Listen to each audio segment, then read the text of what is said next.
Des années de négligence combinées aux eaux de crue des récentes tempêtes ont laissé les habitants de Jackson dans le Mississippi avec une grave crise de l'eau.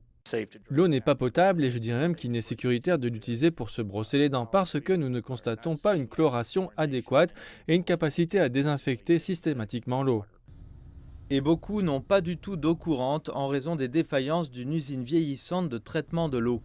Dans certains cas, il n'y a pas eu assez d'eau pour combattre les incendies ou tirer la chasse d'eau. Il s'agit d'un ensemble de problèmes accumulés basés sur une maintenance différée qui n'a pas eu lieu depuis des décennies.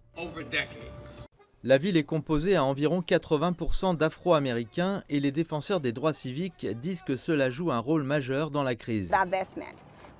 Nous assistons au désinvestissement international dans les communautés dirigées par des élus noirs. Des politiques racistes extrêmes sont présentées au peuple. Il est temps que nous mettions cela de côté.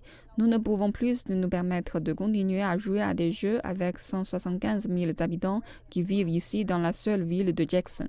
Le gouverneur du Mississippi a déclaré l'état d'urgence et a appelé les troupes de la garde nationale pour aider à gérer la crise. La Maison-Blanche a également déclaré une urgence et autorisé l'aide de la FEMA, l'Agence fédérale de gestion des urgences.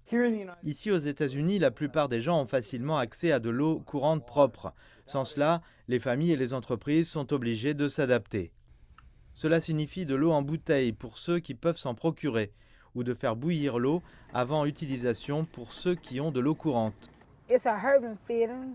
C'est un sentiment blessant quand vous n'avez pas d'eau, surtout quand vous avez des nouveau-nés. Il y a des signes que l'eau pourrait recommencer à couler bientôt.